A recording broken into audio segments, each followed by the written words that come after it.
शर्मीली और सुमन के साथ एक छोटे से घर में रहती थी।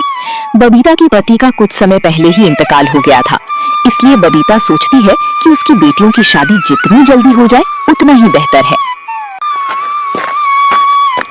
मुंशी जी, मैंने आपसे कितनी बार कहा है कोई रिश्ता देखकर बताओ लड़की के लिए। लड़की 19 साल की हो गई है। भाभी जी, मैंने बहुत जगह बात की, लेकिन हर कोई दहेज मांगता है, कोई कुछ मांगता है तो कोई कुछ मांगता है। मुंशी जी, तुम तो जानते ही हो हमारे घर में कोई काम करने वाला नहीं है।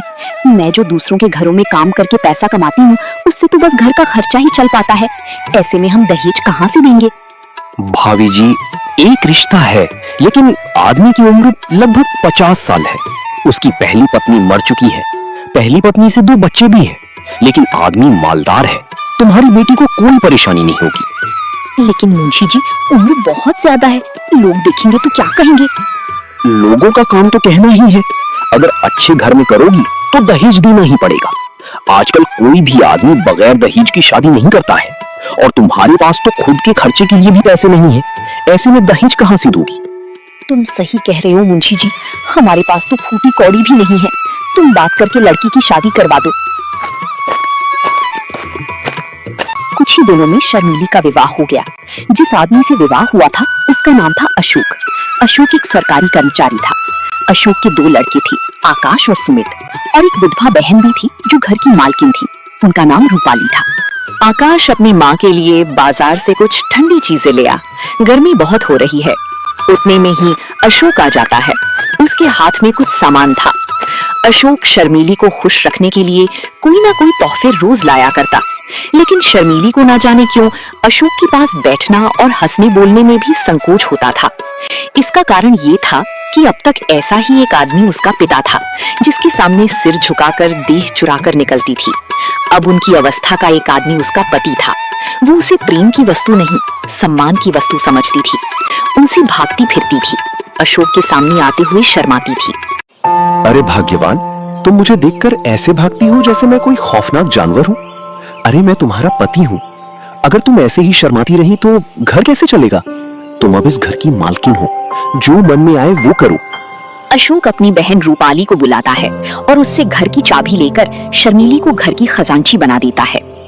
रूपाली, अब से तुम कुछ भी काम नहीं करोगी। जिस भी चीज की जरूरत हो शर्मीली को बोल दिया करो। और शर्मीली, तुम रूपाली का ध्यान रखना। बेचारी सारा दिन परेशान सी रहती है। घर में जिस चीज की भी उसे जरूरत हो उससे मंगा लिया करो। मैं हर महीने की तनख्वाह तुम्हें दे दिया करूंगा, क्योंकि घर के सारे खर्चे अब तुम्हें ही उठाने हैं। अशोक पूरे महीने की कमाई शर्मीली को दे देता है। उनका ख्याल था कि शर्मीली इन रुपयों को देखकर फूली नहीं समाएगी। उधर अशोक की बहन रूपाली मोहल्ले की औरतों से शर्मीली की खूब चुगली करती है। अरे जब से आई है मालकिन बनी बैठी है, एक एक पैसे का हिसाब लिखती है। मैं कभी अपनी जरूरत के लिए थोड़े बहुत पैसे मांग लेती हूँ तो टाल मटोल करती रहती है, फिर कहीं 3-4 बार कहने पे ही पैसे देती है। बहन, तेरे भाई को भी जब बुढ़ापे में इस जवान लड़की से शादी करने की पड़ी थी, कोई मिले भी तो हो। देखने में उनकी बेटी लगती है। अपनी शादी न करके अशोक की शादी कर लेता तो सही रहता। अरे चल बहन, मैं चलती हूँ। पता नहीं निगोड़ी घर में क्या कर रही होगी। बच्चे स्कूल से आने ही वाले होंगे।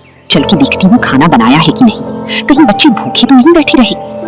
रूपाली उस दिन से शर्मीली से जलने लगी थी, जब से अशोक ने उसे घर का खजांची बना दिया था। रूपाली हर वक्त शर्मीली को अच्छी बुरी सुनाती थी और उस पर नई नई आरोप लगाती थी।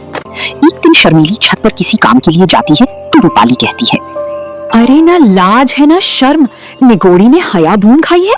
अब क्या कुछ दिनों में बाजार में नाचेगी? लोग देखेंगे तो क्या कहेंगे कि कल परसों की बहू छत पर चढ़ी डोल रही है। अरे अपने घर को सीखा था या नहीं? दीदी, मैं कपड़े लेने गई थी, आंधी बहुत तेज आ रही थी, कपड़े कहीं उड़ ना जाएं, इसलिए मैं चली गई थी। अरे मुझे बुला लेती, मैं क्या मर गई थी?